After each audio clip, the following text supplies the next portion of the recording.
আলহামদুলিল্লাহ আলহামদুলিল্লাহি ওয়া কাফা ওয়া সালামুন আলা ইবাদিহিল্লাযীনা ইসতাফা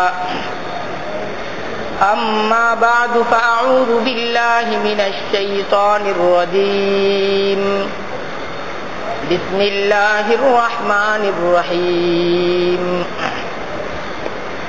সূরাতুন আনজালনাহা ওয়া ফারাদনাহা ওয়া আনজালনা ফীহা আয়াতিন বায়্যিনাতিন লাআল্লাকুম তাযাক্কারুন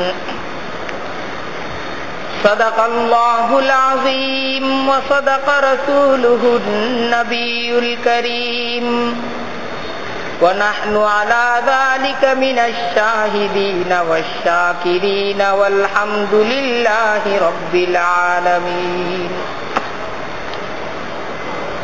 আল্লাহ তাআলার দরবারে লাখো কোটি শুকরিয়া যে আমরা কোরআনে কারীমকে জানার মজলিসে বসতে পারছি। আল্লাহ তাআলার দরবারে শুকরিয়া আদায় করি, বলি আলহামদুলিল্লাহ।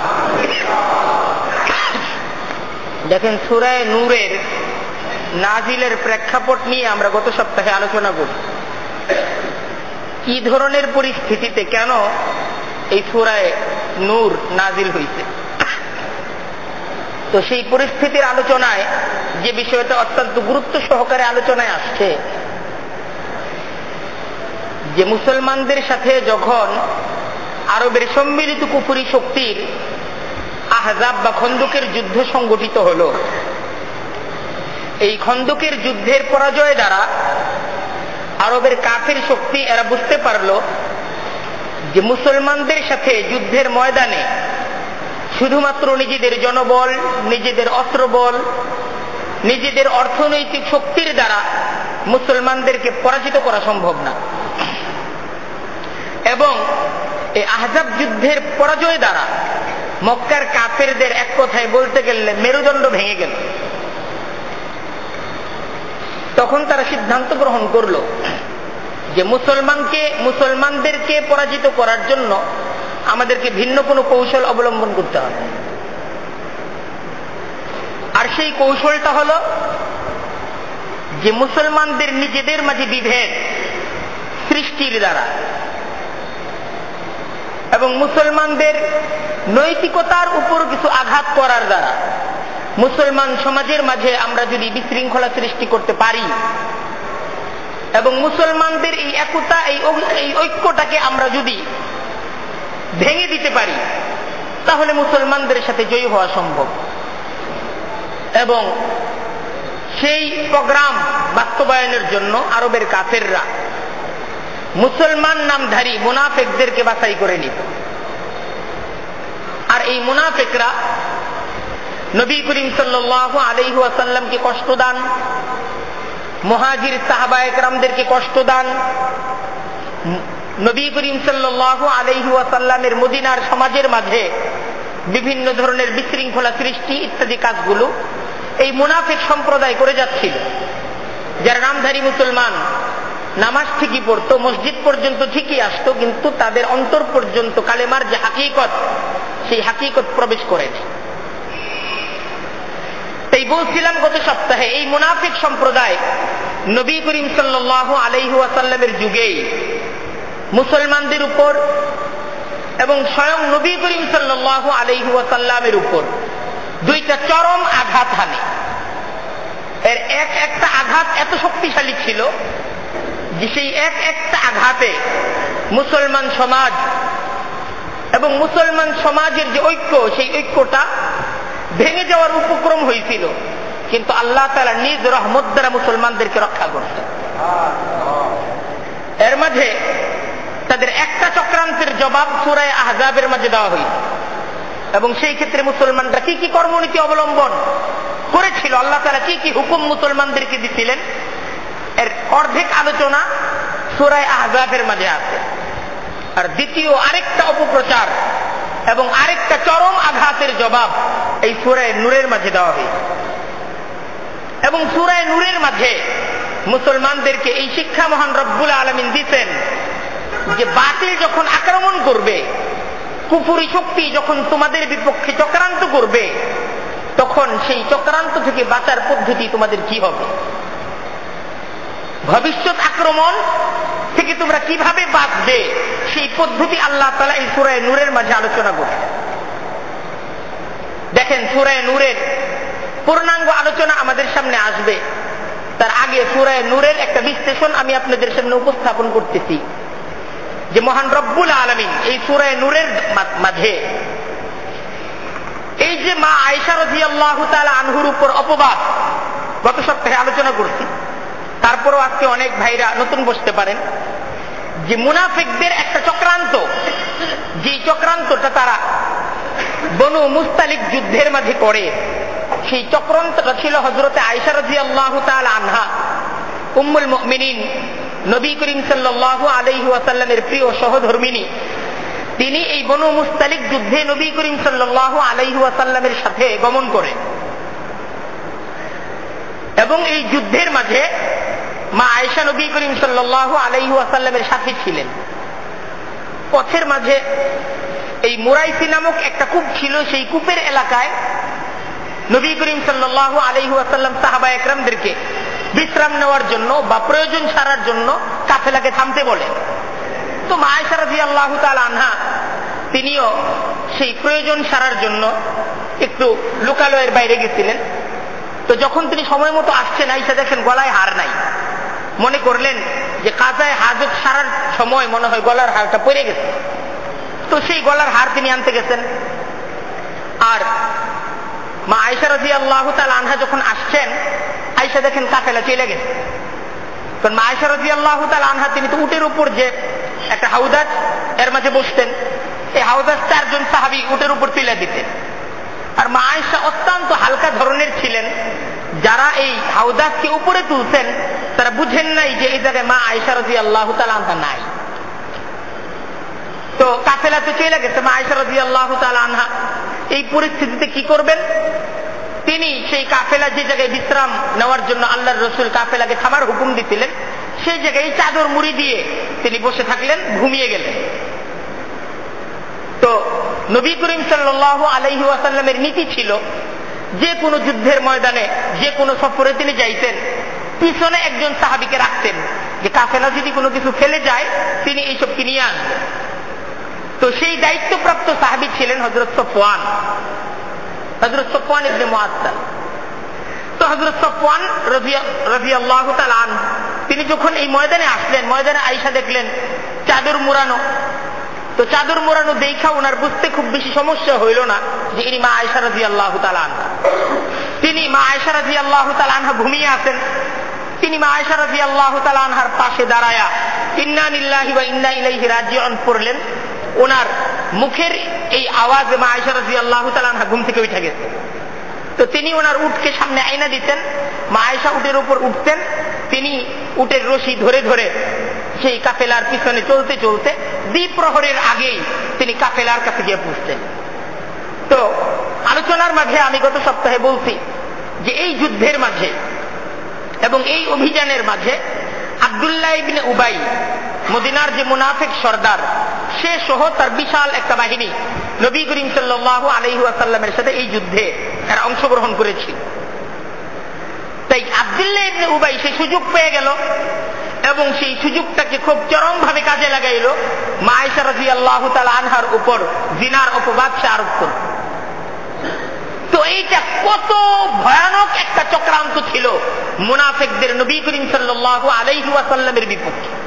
স্বয়ং নবীর স্ত্রীর উপর অপবাদ, সাথে সাথে ইসলামের নবী করিম সাল্লাল্লাহু আলাইহি ওয়াসাল্লামের যে পরবর্তী হযরত আবু বকর সিদ্দিক রাদিয়াল্লাহু তাআলা আনহু, যিনি নবী করিম সাল্লাল্লাহু আলাইহি ওয়াসাল্লামের পরে মুসলমানদের সবচেয়ে সম্মানিত ব্যক্তি, এই 2 জন ব্যক্তির উপর চরম একটা লাঞ্ছনা এই মুনাফিকরা মদিনার সমাজের মাঝে এই চরম একটা লাঞ্ছনার ব্যবস্থাপনা করে।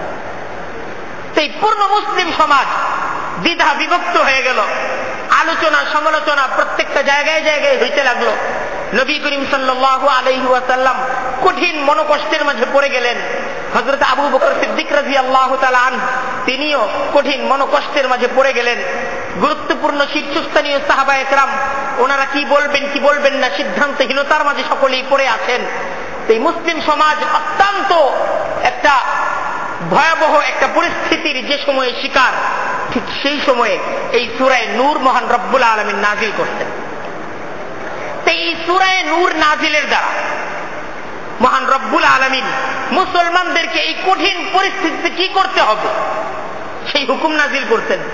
এবং দেখেন সেই কঠিন পরিস্থিতিতে আল্লাহ তাআলার হুকুম কি ছিল মুসলমানদের প্রতি। আল্লাহ তাআলা মুসলমানদেরকে এই সময়ে এই হুকুম দেন নাই যে মুনাফিকদের আক্রমণের প্রতিবাদে তোমরা পাল্টা আক্রমণ করো, এই হুকুম আল্লাহ তাআলা দেন নাই। এই হুকুম আল্লাহ তাআলার তরফ থেকে আসে নাই।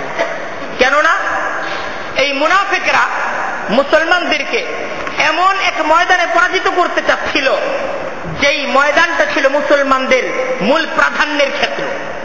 এই ময়দানটা হলো মুসলমানদের সবচেয়ে গুরুত্বপূর্ণ ময়দান। কারণ মুসলমানরা এই পর্যন্ত এই আরবের সমাজের মাঝে তাদের যে আজকের এই অবস্থান, আরবের সমাজের মাঝে সকলেই যে তাদেরকে শ্রদ্ধার দৃষ্টিতে দেখে, এর কারণ মুসলমানদের জনবল না, এর কারণ মুসলমানদের অস্ত্রের শক্তি না, এর কারণ মুসলমানদের অর্থনৈতিক শক্তি না, বরং এর কারণ হলো মুসলমানদের নৈতিক চরিত্র, মুসলমানদের চারিত্রিক শ্রেষ্ঠত্ব। আর মুনাফিকরা তারা এমন এক চক্রান্ত করলো, এই চক্রান্তের দ্বারা মুসলমানদের যে চারিত্রিক শ্রেষ্ঠত্ব এটাকে কলুষিত করে দিতে চাইল। তাই এই ময়দানে আক্রমণের জবাবে আক্রমণ এটা কোনোভাবেই সমীচীন না।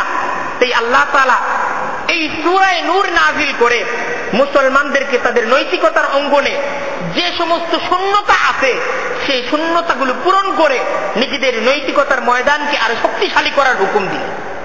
আপনারা দেখেন সূরা নূরের আলোচনা আল্লাহ তাআলা নবী এবং সাহাবা একরামদের হুকুম দিতেন যে মুসলমানদেরকে নৈতিকতার ময়দানে আরো শ্রেষ্ঠত্ব অর্জন করতে হবে, আরো গুরুত্বপূর্ণ অবস্থান মুসলমানদেরকে আনতে হবে, যেন বাতিলরা মুসলমানদের মাঝে কোনো কথা বলার সুযোগই না পায়।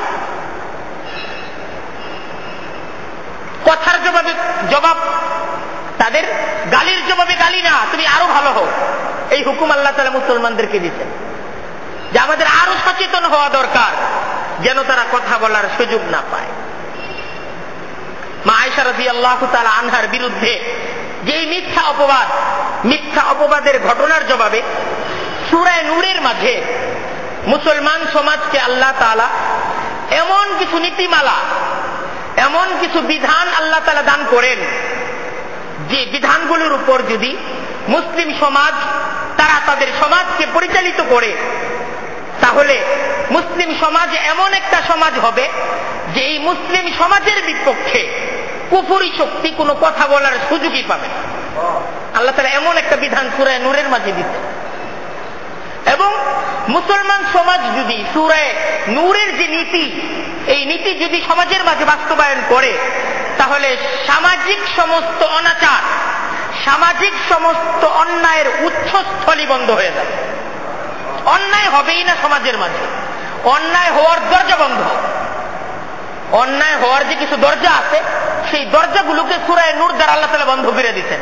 অন্যায় মুসলমান সমাজের মাঝে হবেই না, এই পরিবেশ আল্লাহ তাআলা মুসলমান সমাজকে দান করছেন। দেখেন হযরত আয়েশা রাদিয়াল্লাহু তাআলা আনহার বিপক্ষে জিনার অপবাদ সূরা নূরের মাঝে আল্লাহ তাআলা চমৎকার ভাবে তার জবাব দিতেন। জবাবের শুরুতেই আল্লাহ তাআলা যে হুকুম নাজিল করতেন যে এই যে জিনা এটা মারাত্মক ধরনের অপরাধ, সূরা নূরের সর্বপ্রথম হুকুম, জিনা এটা মারাত্মক অপরাধ, এটা কোনো সামাজিক অপরাধ না, বরং এটা ফৌজদারি অপরাধ। যদি কোনো নারী বা কোনো পুরুষের বিপক্ষে জিনার প্রমাণিত হয় যে সে জিনাকারী পুরুষ অথবা জিনাকারী নারী, তাহলে তার শাস্তি 100 বেত্রাঘাত আল্লাহ হুকুম নাজিল করে দিল। মুসলমান সমাজকে জিনা থেকে পবিত্র থাকতে হবে। জিনা অত্যন্ত গুরুত্বপূর্ণ অপরাধ, এই হুকুম আল্লাহ তাআলা নাজিল করলেন এই সূরা নূরের মাঝে। জিনা যদি প্রমাণিত হয় তার ক্ষমার কোনো সুযোগ নাই। আবার দ্বিতীয় হুকুম, সামাজিক ভাবে যারা জিনাকারী পুরুষ, যারা জিনাকারী নারী, এদেরকে বয়কট করতে হবে। দ্বিতীয় হুকুম, কোন মুসলমান তাদের সাথে বৈবাহিক সম্পর্ক স্থাপন করবে না, মুসলমানদের তাদের সাথে বৈবাহিক সম্পর্ক স্থাপন করা নিষেধ। মুসলমান যদি জানে যে এই নারী জিনাকারী, মুসলমান তাকে বিয়ে করতে পারবে না। মুসলমান যদি জানে যে এই পুরুষ জিনাকারী, কোন মুসলমান তাকে বিয়ে করতে পারবে না। কোরআনের মাঝে সুস্পষ্টভাবে হুকুম নাজিল করা হয়েছে, যারা মুমিন, যারা আল্লাহ বিশ্বাস করে, কোন জিনাকারীর সাথে তার বৈবাহিক সম্পর্ক থাকতে পারে না, এই হুকুম আল্লাহ নাজিল করছে। এই সর্বপ্রথম এই আলোচনা। তারপর দেখেন সূরা নূরের দ্বিতীয় আলোচনা, যদি কোন নারী পুরুষের উপর কোন জিনার অভিযোগ আসে, এই তো জিনা মারাত্মক অপরাধ, যদি প্রমাণিত হয় তার উপর কঠিন শাস্তি আরোপিত হবে, প্রথম আলোচনা। দ্বিতীয় কথা, যদি কোন নারী পুরুষের উপর জিনার অভিযোগ আসে, যতক্ষণ পর্যন্ত তার পাপ প্রমাণিত না হবে ততক্ষণ পর্যন্ত প্রত্যেক ব্যক্তিকে নির্দোষ মনে করতে হবে। দ্বিতীয় হুকুম, একজন ব্যক্তি বা একজন নারীর উপর জিনার অপবাদ অভিযোগ আসলো, জিনার অভিযোগ আসলো যে সে জিনা করছে, যতক্ষণ পর্যন্ত তার জিনা এটা সাক্ষ্য প্রমাণ দ্বারা প্রমাণিত না হবে ইসলামী সমাজ ততক্ষণ পর্যন্ত তাদেরকে নির্দোষ মনে করতে হবে।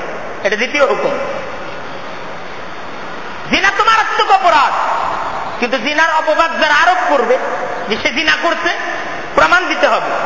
যতক্ষণ প্রমাণ তারা দিতে না পারবে, যতক্ষণ জিনা প্রমাণিত না হবে ততক্ষণ পর্যন্ত অভিযোগ মিথ্যা।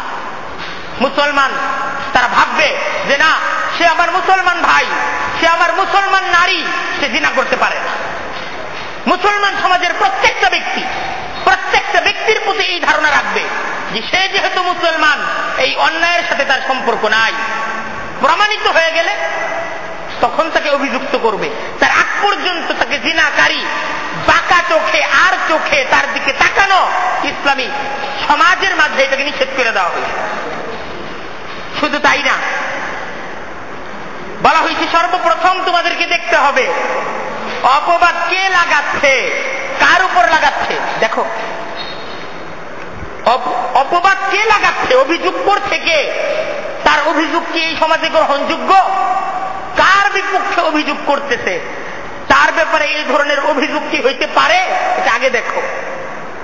যদি সে প্রমাণ করতে না পারে, জিনার অপবাদকে যদি কোনো ব্যক্তি অভিযোগ করলো কিন্তু অভিযোগকে প্রমাণ করতে পারলো না, তাহলে এই অভিযোগ করার কারণে তাকে অপরাধী সাব্যস্ত করা হবে।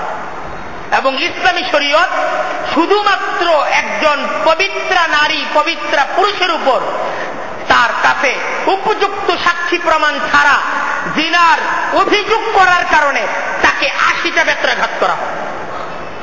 80টা বেত্রাঘাত। যে তোমার কাছে প্রমাণ করতে পারবে না, তুমি এটা বললা কেন, তুমি কেন বললা? আর সেই অভিযোগ কি? জিনা। বিষয়টা পরিষ্কার হওয়ার জন্য আরেকটু বলি যে একজন ব্যক্তি এবং একজন পুরুষ, একজন নারী জিনা করছে, ইসলামী শরীয়তে এটাকে প্রমাণ করার জন্য 4 জন সাক্ষী লাগবে। একজন সাক্ষী যদি দেখে, সে যদি বলে, প্রমাণিত হবে না। 2 জন সাক্ষী যদি দেখে বলে, প্রমাণিত হবে না। 3 জন সাক্ষী যদি বলে, দেখা বলে, প্রমাণিত হবে না। 4 জন সাক্ষী যদি দেখে বলে, তাহলে প্রমাণিত হবে। এবং এই 4 জন সাক্ষী, এদেরকে এমন সাক্ষী হইতে হবে যে আমরা একজন নারী এবং একজন পুরুষকে জিনা করতে দেখছি, এমন ভাবে জিনা করতে দেখছি যেমন একটা সুতা সুয়ের মাঝে ঢুকছে, এমন ভাবে দেখছি। যদি 3 জন ব্যক্তি বলে যে আমরা দেখছি যে সুয়ের মাঝে সুতা ঢুকছে, আমরা দেখছি, আর বাকি 1 জন বলে যে আমি জড়ায় থাকতে দেখছি, তাহলে বোঝা হবে যে এই 3 জনের কথা মিথ্যা। জিনার অভিযোগ এটা প্রমাণিত হওয়ার জন্য ইসলামী শরীয়ত এত কঠিন শর্ত আরোপ করে, জিনা প্রমাণ হওয়ার জন্য। এখন এরকম ভাবে একটা জিনা প্রমাণিত হওয়া একটা সমাজের মাঝে কতটুকু সম্ভব, এটা মুসলমান সমাজ ফিকির করে দেখুন। এখন একজন ব্যক্তি দেখছে, জিনা করতে দেখছে, শুরু থেকে শেষ পর্যন্ত দেখছে, সে যদি বলে আমি জিনা করতে দেখছি, আমি জিনা করতে দেখছি, নিজের চোখে দেখছি, সে মিথ্যাবাদী। অভিযোগ প্রমাণিত হবে না, তাকে 80টা বেত্রাঘাত করা হবে। দুইজন ব্যক্তি দেখছে, সম্মানিত ব্যক্তি দেখছে, দুজনই ইমাম সাহেব, এরা জিন্দেগিতে মিথ্যা বলে নাই, কিন্তু এই দুইজন ব্যক্তি যদি বলে আমরা দুইজন দেখছি, দুজনকে 80টা বেত্রাঘাত করা হবে, কারণ তারা প্রমাণ করতে পারতেছে না। তিনজন ব্যক্তি দেখছে, তিনজন সমাজের মাঝে নেতৃস্থানীয় সম্মানিত ব্যক্তি, তিনজনকে বেত্রাঘাত করা হবে, তারা প্রমাণ করতে পারল ইসলামী শরীয়ত একজন ব্যক্তির পবিত্রতা, একজন ব্যক্তির সম্মান, এটা যেন সমাজের মাঝে একজন ব্যক্তি যেন লাঞ্ছিত না হয়, একজন ব্যক্তি যেন সমাজের মাঝে কোনোভাবেই তাকে ছোট না হতে হয়, এর জন্য শরীয়তের যে হুদুদ, শরীয়তের যে শাস্তি, সেই শাস্তি প্রয়োগের আগে এত কঠিন ভাবে সমাজকে যাচাই বাছাই করার সিদ্ধান্ত গ্রহণ করে। এই ঘটনাটাকে বুঝানোর জন্য আরেকটা ঘটনা আমি আপনাদের সামনে আলোচনা করি। খলিফা হযরত উমর রাদিয়াল্লাহু তাআলা আনহু, ওনার যে মৃত্যুটা, এটা শাহাদাতের মৃত্যু ছিল। আরবের এক ইহুদি গোলাম হযরত উমর রাদিয়াল্লাহু তাআলা আনহুকে নামাজরত অবস্থায় বিষাক্ত ছুরির দ্বারা আঘাত করেছিল, এবং এই ইহুদি গোলাম যে হযরত উমর রাদিয়াল্লাহু তাআলা আনহুকে শহীদ করছে, এটা হযরত উমর রাদিয়াল্লাহু তাআলা আনহুর প্রতি তার সামান্য আক্রোশ, এটাকে গুরুত্বপূর্ণ বিষয় ছিল না, বরং এইটা মদিনার মাঝে বসবাস করত হরমুজান, যে নেহাওয়ানদের তৎকালীন সময়ের সেনাপতি ছিল, পারস্য হযরত উমর রাদিয়াল্লাহু তাআলা আনহুর জমানায় পারস্য জয় হয়। এই পারস্যের সেনাপতি ছিল হরমুজান। এই হরমুজান হযরত উমর রাদিয়াল্লাহু তাআলা আনহুর দরবারে যখন আসে, শাহী পোশাক পরা ছিল, তো হযরত উমর রাদিয়াল্লাহু তাআলা আনহু ঘুমন্ত অবস্থায় ছিলেন। এই হরমুজান যখন মদিনায় আসলো, হযরত উমর রাদিয়াল্লাহু তাআলা আনহুকে খুঁজতে খুঁজতে এসে মসজিদে নববীর মাঝে এক চাটাইয়ের উপর শোয়া অবস্থায় দু জাহানের খলিফা হযরত উমর রাদিয়াল্লাহু তাআলা আনহু কিছু পাইছে। তো লোকেরা কথাবার্তা বলতেছিল, এর মাঝে হযরত উমর রাদিয়াল্লাহু তাআলা আনহুর ঘুম ভেঙে গেল। ঘুম থেকে উঠে হযরত উমর রাদিয়াল্লাহু তাআলা আনহু যখন হরমুজানকে সামনে পাইলেন, এই হরমুজান মুসলমানদের সাথে কয়েকবার অঙ্গীকার ভঙ্গ করছে। অঙ্গীকার ভঙ্গের জন্য হরমুজানের শাস্তি ছিল মৃত্যুদণ্ড। হযরত উমর রাদিয়াল্লাহু তাআলা আনহু লোকদেরকে বললেন যে তাকে এই জাহান্নামী পোশাক তার শরীর থেকে খুলে দাও। তো হরমুজানের শরীর থেকে শাহী পোশাক খুলে তাকে সাধারণ পোশাক পরিধান করে হযরত উমর রাদিয়াল্লাহু তাআলা আনহুর সামনে উপস্থিত করা হলো। তো যখন উপস্থিত করা হলো, এই হরমুজান সে হযরত উমর রাদিয়াল্লাহু তাআলা আনহুকে বলল, আমি এক গ্লাস পানি খাবো। উমর বললেন ঠিক আছে, তাকে পানি দেওয়া হোক। তো পানির গ্লাস হাতে নিয়ে সে বলল, আমার ভয় হইতেছে এই পানি পান করার আগেই আমাকে কি হত্যা করে দেওয়া হবে কিনা। হযরত উমর বলছেন, না, তুমি পানি নিশ্চিন্তে খাইতে পারো, পান করতে পারো, পানি পান করার আগে তোমার উপর কোনো আক্রমণ করা হবে না।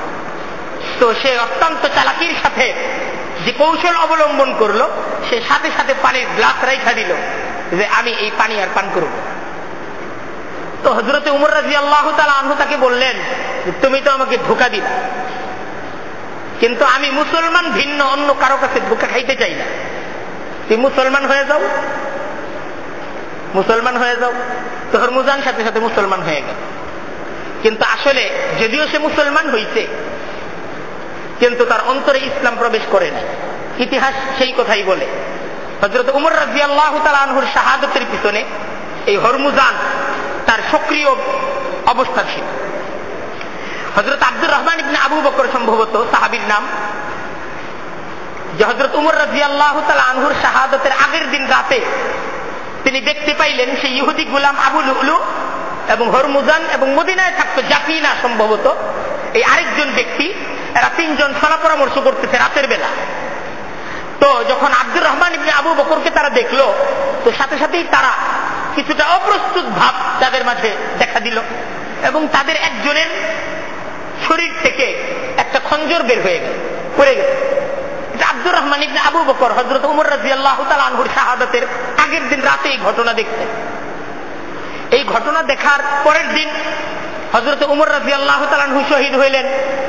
তো আব্দুর রহমান ইবনে আবু বকর তিনি উবাইদুল্লাহ ইবনে ওমর রাদিয়াল্লাহু তাআলা আনহুর ছেলে, তার কাছে এসে ঘটনা বর্ণনা করলেন, আবু লুলুকে তো আমি গতদিন রাতে এই হরমুজান এবং এই জাফিনা এদের সাথে আলাপরত অবস্থায় দেখছি এবং তখন একটা খঞ্জর তাদের কারো একজনের কাছ থেকে পড়তে দেখছি, যে খঞ্জরের দুই দিক ছিল ধারালো, মাঝখানে ছিল তার হাতল। তো সাথে সাথে উবাইদুল্লাহ ইবনে ওমর তিনি যে খঞ্জর দ্বারা হযরত ওমর রাদিয়াল্লাহু তাআলা আনহু শহীদ হয়েছেন ওটাকে আনার জন্য বললেন। তো সেই খঞ্জর আনার পর দেখা গেল যে এইটা সেই খঞ্জর, যেই খঞ্জর আব্দুর রহমান ইবনে আবু বকর গতকাল রাতে তাদের আলোচনার মাঝে এই খঞ্জরটাকে পড়তে দেখতেন। তো অপরাধ প্রমাণিত হয়ে গেল, কারণ আবু লুলু তো হযরত ওমর রাদিয়াল্লাহু তাআলা আনহুকে শহীদ করার পর সাহাবা একরাম বাধা দিলেন, তাদেরও কয়েকজনকে আহত করলেন। শেষ পর্যন্ত যখন দেখলো যে আমি এই মসজিদে নববী থেকে বের হইতে পারবো না, তখন নিজেই আত্মহত্যা করল। আবু লুলুকে তো আর ধরার উপায় ছিল না, কিন্তু হরমুজান এবং জাফিনা এরা মদিনায় ছিল। হযরত উবাইদুল্লাহ ইবনে ওমর হযরত ওমরের সন্তান, তিনি যখন বুঝতে পারলেন যে আমার বাবার এই হত্যার এই শহীদের চক্রান্তের সাথে এই হরমুজান এবং জাফিনা এই দুইজন ব্যক্তি জড়িত, উনি নিজেকে আর নিয়ন্ত্রণের মাঝে রাখতে পারলেন। সাথে সাথে উবাইদুল্লাহ ইবনে ওমর তিনি খোলা তরবারি হাতে বের হইলেন এবং হরমুজান এবং জাফিনা এদের উভয়কে কতল করে দিলেন। হযরত উসমান যখন খলিফা হইলেন, সর্বপ্রথম হযরত উসমান রাদিয়াল্লাহু তাআলা আনহুর দরবারে যে বিচারটা আসলো, সেই বিচারটা হলো উবাইদুল্লাহ ইবনে ওমর হলো সেই বিচারের আসামি। হযরত উবাইদুল্লাহ ইবনে ওমর গ্রেফতার হয়ে গেছেন।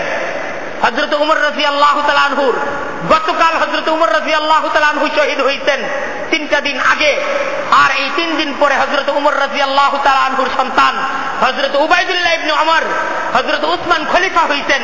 সর্বপ্রথম যে মামলার বিচার হযরত উসমানকে করতে হবে, সে মামলার আসামি উবাইদুল্লাহ ইবনে ওমর। কেন? হযরত উবাইদুল্লাহ ইবনে ওমর হরমুজান এবং জাফিনা এদের দুইজনকে তিনি প্রকাশ্যে হত্যা করতেন, তাকে প্রকাশ্যে গ্রেফতার করা হয়েছে, সাক্ষী মওজুদ, সাক্ষী প্রস্তুত। এখন এই বিচারের ফয়সালা কি হবে?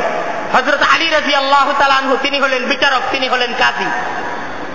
হযরত আলী রাদিয়াল্লাহু তাআলা আনহু ইসলামী শরীয়ত অনুযায়ী এই বিচারের ফয়সালা দিলেন যে যেহেতু হরমুজান এবং জাফিনা এরা যে আবু লুলু এর সাথে গতকাল রাতে এই চক্রান্তের মাঝে জড়িত ছিল, এটা দেখতে আব্দুর রহমান ইবনে আবু বকর, আর কেউ দেখে না।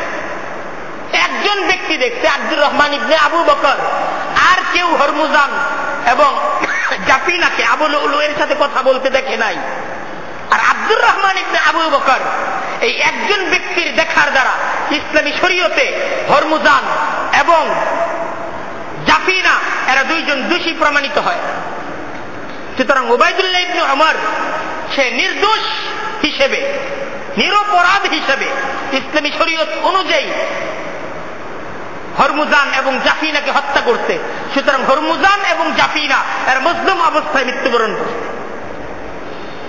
সুতরাং উবাইদুল্লাহ ইবনে ওমরের শাস্তি হলো মৃত্যুদণ্ড। কিসাস। শীর্ষস্থানীয় সাহাবা একরাম কি করবেন? সকলের মনের মাঝে একটা ভিন্ন রকম অবস্থা সৃষ্টি হইল। 3 দিন আগে খলিফা উমর রাদিয়াল্লাহু তাআলা আনহু মুসলমানদের মনের মাঝে হযরত উমরের প্রতি ভালোবাসা, কি পরিমাণ ভালোবাসা, সেই ভালোবাসাকে কোনো ভাষার দ্বারা ব্যক্ত করা যায় না। সেই উমরের শাহাদাত মুসলমানদের দিলের মাঝে কাটার মতো আঘাত করতে, সেই কাটার ব্যথা এখনো মুসলমানদের পুরো শরীরকে ব্যথা দিচ্ছে। আজকে 3টা দিন যায় নাই, খলিফা উসমান সবে মাত্র খলিফা হয়েছেন। খলিফা উসমানের প্রথম বিচার হযরতে উবাইদুল্লাহ ইবনে ওমর, সেই উমরের প্রিয় সন্তান হযরত উবাইদুল্লাহ ইবনে ওমরকে এখন কিসাসান মুসলমানরা তাকে হত্যা করবে, তাকে জল্লাদের হাতে দিয়ে দেওয়া হবে। এটা কেমন করে হয়? কেমন করে হয়, কিন্তু ইসলামী শরীয়তের ফয়সালা তো এইটা। ইসলামী শরীয়ত তো কোন ব্যক্তির জন্য পরিবর্তন হবে না, এটি ইসলামী শরীয়ত। ঠিক সেই সময় হযরত উসমান রাদিয়াল্লাহু তাআলা আনহু, যেহেতু হরমুজান তার কোন আত্মীয় স্বজন তারা মদিনায় থাকতো না, জাফিনারও কোন আত্মীয় স্বজন মদিনায় ছিল না, এবং এদের কোন আত্মীয় স্বজনের খোঁজ খবরও ছিল না। তাই এদের অভিভাবক ছিলেন মূলত খলিফা। খলিফা ছিলেন এদের অভিভাবক ইসলামী শরীয়ত অনুযায়ী। তো খলিফা উসমান রাদিয়াল্লাহু তাআলা আনহু তিনি দিয়তের বিনিময়ে, রক্তপণের বিনিময়ে উবাইদুল্লাহ ইবনে ওমরকে মুক্ত করে দিলেন। তো আসলে যেই কথা বলতেছিলাম যে ইসলামী শরীয়ত অত্যন্ত গুরুত্বপূর্ণ। কোন ব্যক্তির জন্য ইসলামী শরীয়তের হুকুম পাল্টায় না। একজন ব্যক্তি সকলেই জানে সমাজের মাঝে সে অপরাধী, এই জানার দ্বারা তার উপর কোনোভাবেই তাকে অপরাধী বলা যাবে না যতক্ষণ পর্যন্ত তার অপরাধ ইসলামী শরীয়ত অনুযায়ী প্রমাণিত না হয়। তাই দেখেন এই সূরা নূরের মাঝে প্রথমে তো জিনার শাস্তি, সেই শাস্তির আলোচনা অত্যন্ত গুরুত্বের সাথে বলা হয়েছে, কিন্তু পরবর্তীতেই বলা হয়েছে কোন ব্যক্তির উপর যদি জিনার অভিযোগ আসে, যতক্ষণ পর্যন্ত অভিযোগকারী এই অভিযোগকে প্রমাণিত করতে না পারবে ততক্ষণ পর্যন্ত অভিযোগকারী আসামির কাঠগড়ায় দাঁড়ানো থাকবে আর অভিযুক্ত ব্যক্তি নির্দোষ থাকবে। ইসলামী শরীয়ত কত সুন্দর এটা আমাদের বোঝা দরকার, কত সুন্দর। ইসলামী শরীয়তে অভিযোগ প্রমাণের জন্য কোন আসছে, কোন ব্যক্তির উপর আঘাত তো করা যাবেই না। তুমি জিনাকারী স্বীকার করো, তাকে রিমান্ডে নিয়ে তার উপর আঘাত করা, তাকে টর্চারিং করা, জোরপূর্বক তার থেকে স্বীকারোক্তি নেওয়া, এর সুযোগ ইসলামী শরীয়তে কোনোভাবেই নাই, কোনোভাবেই নাই। বরং চারজন সাক্ষী তাকে দেখছে, তার বিপক্ষে অভিযোগ প্রমাণিত, তারপরও তার শাস্তি ইসলামী শরীয়ত রহিত করে দেয়। এই দেখেন যে ইসলামী শরীয়তের এই দ্বিতীয় পর্যায়ে এই হুকুম সূরা নূরের মাঝে নাজিল হয়। তারপর এই সূরা নূরের মাঝে এই দুইটা বিষয়ের আলোচনার পর তৃতীয় যে বিষয়টার আলোচনা করা হয়েছে, কি তোমরা মুসলমানরা মুসলমানদের প্রতি প্রাথমিক অবস্থায় তো ভালো ধারণা রাখবে। মা আয়েশার বিপক্ষে আজকে কিছু ব্যক্তি অভিযোগ আরোপ করছে, এই অভিযোগ তারা কি প্রমাণ করতে পারছে? তাদের কাছে কোনো সাক্ষী আছে, কোনো প্রমাণ আছে? কোনো সাক্ষী প্রমাণ নাই। মুসলমান সমাজ কেন তাদের নিজেদের মানুষকে নির্দোষ মনে করলো? এই জন্য মুসলমান সমাজকে তিরস্কার করা হয়েছে। মুসলমান সমাজ যখন দেখবে আমাদের কারো বিপক্ষে অপবাদ আরোপ করা হয়েছে আর বিপক্ষ এই অপরাধকে প্রমাণ করতে সক্ষম না, মুসলমান সমাজ সমস্যর চিৎকার করে বলবে আমার মুসলমান ভাই সে নিরপরাধ, আমার মুসলমান ভাই সে নিরপরাধ। এটা বলা প্রত্যেকটা মুসলমানের দায়িত্ব, এটা বলা হয়েছে। তারপর মুসলমানদের নৈতিকতার ময়দানে মুসলমানদের মর্যাদা এবং মুসলমানদের শ্রেষ্ঠত্ব এটা আনার জন্য আল্লাহ তাআলা আরো কিছু হুকুম দিলেন, যে কোনো মুসলমান অপর মুসলমানের ঘরে অনুমতি ছাড়া প্রবেশ করতে পারবে, কারণ ঘরে তারা যে কোনো অবস্থায় থাকতে পারে। এই ঘরে যাওয়ার আগে অনুমতি নিতে হবে। কঠিনভাবে ইসলামী শরীয়ত মুসলমানদের উপর এই হুকুম আরোপ করছে। সেই অপরাধ হবে না, অপরাধ নিয়ন্ত্রিত হয়ে যাবে। অপরাধ যদি হয়ে যায় তার শাস্তি কি? আর এখন কিছু হুকুম, যে হুকুমগুলোর উপর যদি ইসলামী সমাজ প্রতিষ্ঠিত হয় সেই সমাজের মাঝে অপরাধী হবে। একজন ব্যক্তি আরেকজন ব্যক্তির ঘরে যখন যাবে, তার অফিসে যখন যাবে, আগে অনুমতি নিবে। এতে অনুমতি দেওয়ার আগে সে সচেতন হবে, তারপর অনুমতি নিয়ে তারপর মুসলমানরা তার ঘরের মাঝে প্রবেশ করবে। দ্বিতীয়, মুসলমান পুরুষ মুসলমান নারীদেরকে তাদের দৃষ্টি নিয়ন্ত্রিত রাখার হুকুম দেওয়া হয়েছে। বিস্তারিত প্রত্যেকটা বিষয়ের উপর আলোচনা আসবে আমাদের মসজিদে। মেয়েদের প্রতি হুকুম দেওয়া হয়েছে যে তোমরা যখন ঘরে থাকবে তখনও তোমরা তোমাদের বুক তোমাদের মাথা ঢেকে রাখবে। এই হুকুম সূরা নূরের মাঝে দেওয়া হয়েছে। মুসলমান নারীদেরকে হুকুম দেওয়া হয়েছে তোমরা তোমাদের সাজগোজ, তোমাদের অলংকার পরিধান ঘরে করবে, বাইরে যখন বের হবে অলংকার এবং সাজগোজ করে বাইরে বের হবে। কত সুন্দর হুকুম! আর আমাদের সমাজ আজকে কি অবস্থায় আমাদের সমাজ প্রতিষ্ঠিত! ঘরের মাঝে আজকে আমাদের মুসলমান নারীরা লুচি পরে থাকে, শাড়ি পরেই না, এরকম একটা পরে যেটা কাজের বউ আর ঘরের স্ত্রীর কাপড় একরকম। সাজগোজ করার প্রশ্নই ওঠে না। স্বামী সারা জিন্দেগি তার বউকে দেখে, ওই কাজের মহিলা আর তার বউয়ের মাঝে কোনো পার্থক্য নেই। যখন বাইরে যায় তখন সাজগোজ করে যায়, যেটা তার স্বামী দেখে না। আজকে আমাদের সমাজ এই অবস্থার মাঝে চলে আসছে। স্বামী সবসময় তার স্ত্রীকে সাদামাটা কাপড়ে দেখে, আর বাইরে অসংখ্য নারীদেরকে সাজগোজ অবস্থায় দেখে আছে। ঘরে স্ত্রীর প্রতি স্বামীর মনোযোগ নাই, আবার তার স্ত্রীর প্রতি বাইরের মানুষদের মনোযোগ আছে, এই জন্য যে তার স্ত্রী বাইরে যখন যায় তখন অলংকার এবং সাজগোজ করে যায়। পুরা পাল্টা গেছে। বলা হয়েছে স্বামীর সামনে সাজো, বাহিরে স্বাভাবিক অবস্থায় যাও। আর আমরা করি স্বামীর সামনে সাজি না, বাইরে হইল সাজগোজ করে যায়। আল্লাহর হুকুম কত সুন্দর! স্বামীর সামনে স্ত্রী সাজবে, স্বামীর মনোযোগ সৃষ্টি হবে, স্বামীর মনের মাঝে ভালোবাসা সৃষ্টি হবে, স্ত্রীর অধিকার, স্ত্রীর ভালোবাসায় সে মুগ্ধ হবে। ইসলামী শরীয়ত কত সুন্দর, আর আমাদের জীবন কত সুন্দর, বোঝার চেষ্টা করি। তারপর পরিণত বয়সে মুসলমান পুরুষ, মুসলমান নারী, এদের বিবাহ, এই বিষয়ের উপর ইসলামী শরীয়ত গুরুত্ব আরোপ করছে। সূরা নূরে তার আলোচনা করা হবে। কারণ একটা পুরুষ তার প্রাপ্তবয়স্ক হয়ে যাওয়ার পর, একজন নারী সে প্রাপ্তবয়স্ক হয়ে যাওয়ার পর উপযুক্ত বয়সে যদি তাদের বিবাহ না হয় তাহলে চারিত্রিক অনাচার সৃষ্টি হবে সমাজের মাঝে। তাই উপযুক্ত বয়সে এদের বিবাহের ব্যবস্থাপনা করা এদের মুরব্বীদের উপর জরুরি। সূরা নূরের মাঝে অত্যন্ত গুরুত্বের সাথে সে বিষয়ের আলোকপাত করা হয়েছে। কারণ ইসলামী শরীয়তে জিনা হারাম, বিয়ে জায়েজ, বিয়ে জায়েজ, বিয়ে জরুরি, জিনা হারাম। এখন একজন ব্যক্তি সে জিনা করতেছে, বিয়ে করতেছে না, ইসলামী শরীয়ত এটাকে কোনোভাবেই অনুমোদন করে না। ইসলামী শরীয়ত কেন জিনাকে অনুমোদন করে না তার আলোচনা ইনশাআল্লাহ আগামী সপ্তাহেই হবে। কেন জিনা, ইসলামী শরীয়ত জিনাকে অনুমোদন করে না, আমরা এই বিষয়ে বিস্তারিত আলোচনা করার চেষ্টা করব। তো দেখেন, এইটার আলোচনা সময় মতো হবে যে ইসলামী শরীয়ত কোনোভাবেই প্রাপ্তবয়স্ক একটা যুবক, একটা যুবতী তাদের বিয়ের মাঝে, উপযুক্ত বয়সে বিয়ের মাঝে দেরি করা, ইসলামী শরীয়ত এটাকে অনুমোদন করে। আজকে দেখেন আমাদের সমাজ, সংক্ষিপ্ত ভাবে বলি, আমাদের সমাজ বিয়ের জন্য নির্ধারিত সময় ঠিক করতেছে যে 18 বছরের আগে বিয়ে করা যাবে না, 21 বছরের আগে বিয়ে দেওয়া যাবে না, আইনত দণ্ডনীয়। কিন্তু 18 বছরের আগে কেউ যদি জিনা করে, 21 বছর বয়সের আগে কেউ যদি জিনা করে, এই ব্যাপারে কোন শাস্তির বিধান আমাদের বর্তমান আইনের মাঝে নেই। বিধান আছে, যদি বিয়ে হয় তাহলে বিধান আছে। 18 বছরের আগে যদি বিয়ে দেয় তাহলে তারা অভিযুক্ত, ফৌজদারি দণ্ডবিধিতে তাদের উপর অভিযোগ আরোপিত হবে। কি অবস্থা হয়ে গেছে! জিনাকে জায়েজ করে দেওয়া হইতেছে।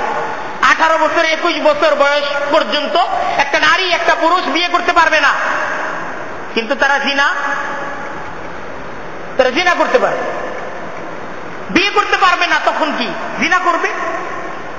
আজকে আমাদের সমাজ কি কঠিন অবস্থার মাঝে নিমজ্জিত! আজকে আমাদের সমাজের প্রায় 90% যুবক যুবতী বিয়ে পূর্ব তারা যৌনতার মাঝে লিপ্ত।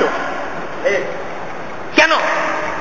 যৌনতা অথবা সমকামিতা অথবা জিনার মাঝে এরা লিপ্ত হইতেছে বিয়ের পূর্বে। কেন? এর জবাব কারা দিবে? ইসলামী শরীয়ত সামনে আলোচিত হবে। ওয়াহুররিমা যালিকা আলাল মুমিনিন। বিয়ে করার জন্য ইসলামী শরীয়ত অনুযায়ী মুমিন এখন মুমিনা পাবে না, কোন মুমিন পুরুষ, মুমিন নারী খুঁজে পাবে না। আজকে পাশ্চাত্য সংস্কৃতি আমাদের ইসলামের সমাজের মাঝে এমন ভাবে প্রবেশ করছে, ইসলামী সমাজ এখন এই সমাজের মাঝে মুসলমান হিসেবে মুসলমানরা যে থাকবে সেই অবস্থা পর্যন্ত সম্ভব। বাবার উপর জরুরি, তার সন্তান যখন প্রাপ্তবয়স্ক হয়ে গেছে, সন্তানের চোখ মুখ ফুইটা গেছে, আরো 5টা মেয়ের সাথে সে কথাবার্তা বলতেছে, বাবা দেখতেছে। সেই অবস্থায় একটা বাবা তার সন্তানকে বিয়ে না দিয়ে সন্তান স্বাবলম্বী হোক তার জন্য অপেক্ষা করতেছে, সেই বাবাকে আল্লাহর দরবারে জবাব দিতে হবে না? জবাব দিতে হবে। আল্লাহ বলবেন তুই আমার আইন না মেনে কার আইন মানছস? তার সাথে যা, তার সাথে যা, তোর হাসর তার সাথে হবে। তুই তো কোরআনের সংবিধান এবং কোরআন যে বিধান এর উপর তোর জীবন পরিচালিত হয় নাই। তুই যে শরীয়তের উপর তোর জীবনকে পরিচালিত করছস সেই শরীয়ত অনুযায়ী তুই তোর রব ঠিক কর। হাসরের ময়দানে এই অবস্থা হবে, আমাদেরকে বুঝতে হবে। তুই দেখেন সূরা নূরের মাঝে এই বিষয়ের প্রতি গুরুত্ব আরোপ করা হয়েছে। সাথে সাথে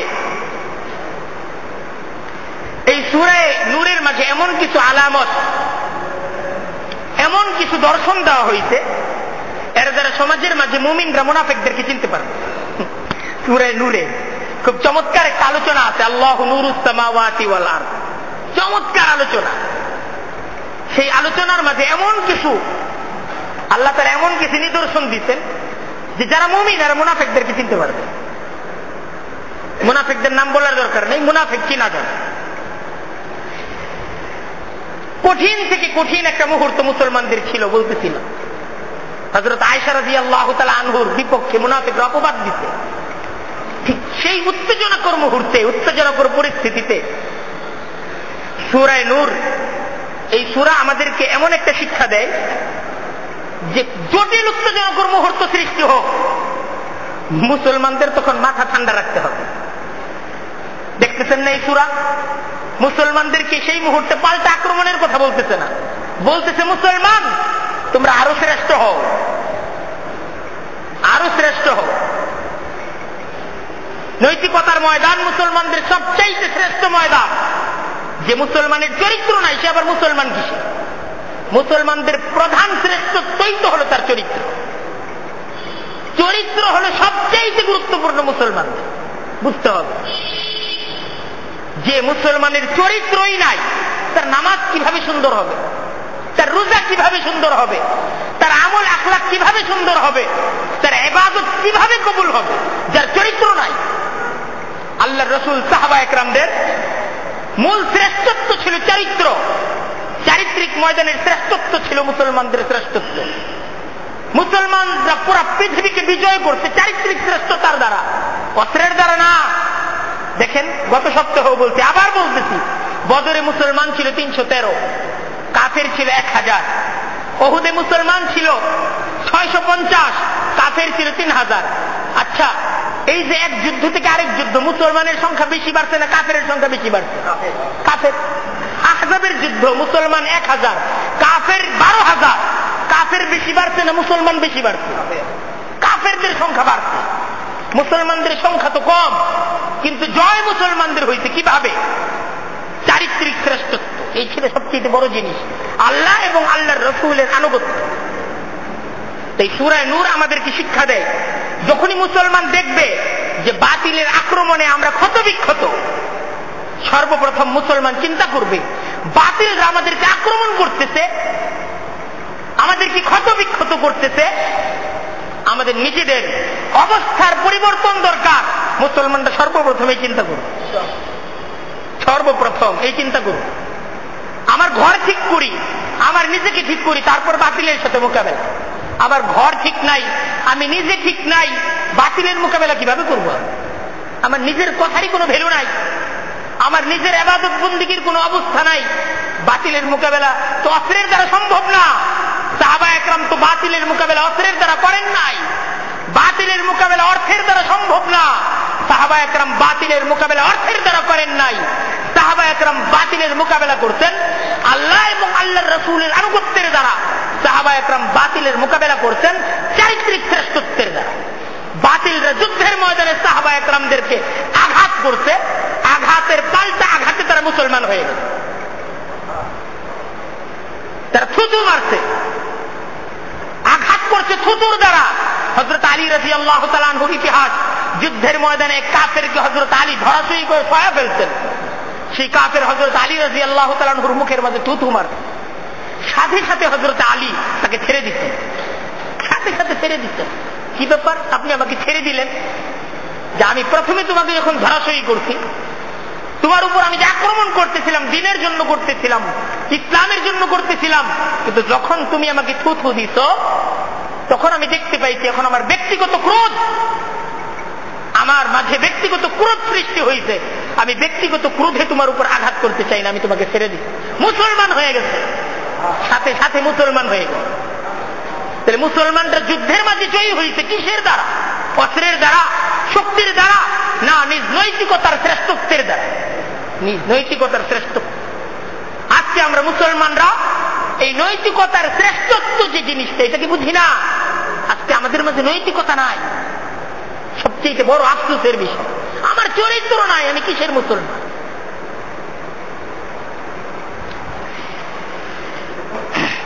তাই মুনাফিক কুফরি শক্তির বিপক্ষে মোকাবেলার জন্য মুসলমানকে, যদি মুসলমানরা বিজয় চায়, এই বিজয়ের মূল উপাদানই হবে নৈতিকতার দ্বারা। তাই আল্লাহ তাআলা এই সূরার মাঝে মুসলমানদেরকে অত্যন্ত জোরদার ভাবে নৈতিকতার ময়দানে আরো শ্রেষ্ঠত্ব অর্জনের জন্য আল্লাহ তাআলা হুকুম দিতেছেন। দেখেন এই সূরার প্রথম আয়াতটা আজকে তর্জমা করি। প্রথম আয়াতের মাঝে আল্লাহ তাআলা বলতেছেন, হে মুসলমানরা, সূরাতুন আনজালনাহা, এই যে একটা সূরা, এই সূরাটা আমি নাজিল করছি। আল্লাহ বলতেছেন সূরাতুন আনজালনাহা, সূরাতুন আনজালনাহা। কুরআনে কারীমের ইহা এমন এক সূরা যে সূরা আমি নাজিল করছি। আল্লাহ বলতেছেন আমি, আর কোন সূরার মাঝে আল্লাহ তাআলা আনজালনাহা, সূরাতুন আনজালনাহা এইভাবে বলেন না। আমি নাজিল করছি, আমি আল্লাহ নাজিল করছি। যার হাতে তোমার কিসমত, তুমি মৃত্যুর পরেও যার হাত থেকে পালাতে পারবে না।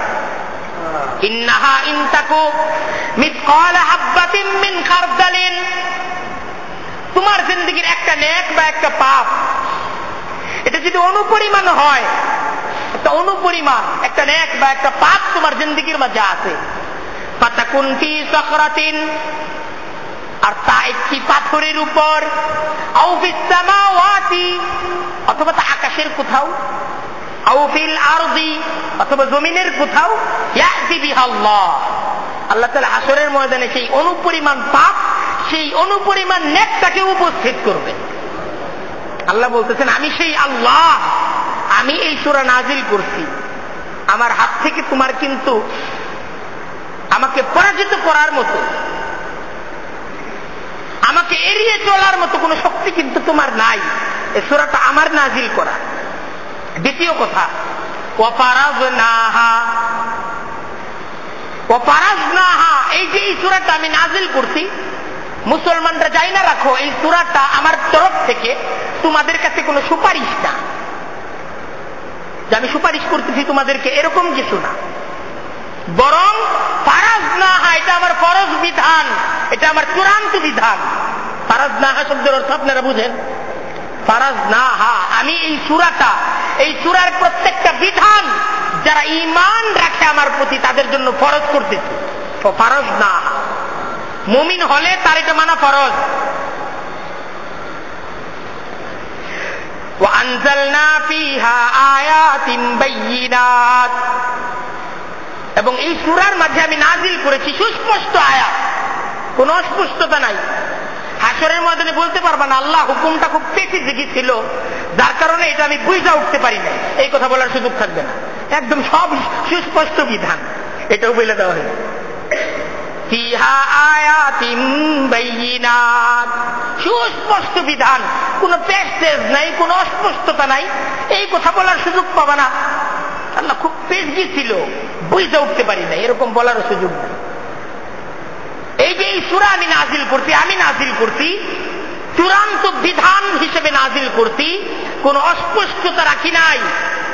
একটাই উদ্দেশ্য, লাআল্লাকুম তাযাক্কারুন, যেন তোমরা আমার দেওয়া এই বিধান অনুযায়ী তোমরা তোমাদের জীবনকে পরিচালিত করো।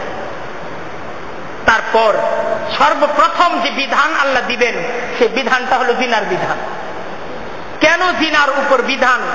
জিনার ক্ষতিকর দিকগুলো কি কি? কেন মুসলমানদের উপর জিনার কারণে এত শক্তিশালী আল্লাহ তাআলার পক্ষ থেকে দণ্ডবিধি আরোপ করা হলো? আমরা ইনশাআল্লাহ ধারাবাহিকভাবে আমাদের মসজিদে এই বিষয়ে আলোচনা করব। তো আল্লাহ তাআলা আমাদেরকে তৌফিক দান করুক। ওয়া আখিরু দাওয়ানা আনিল হামদুলিল্লাহি রাব্বিল আলামিন।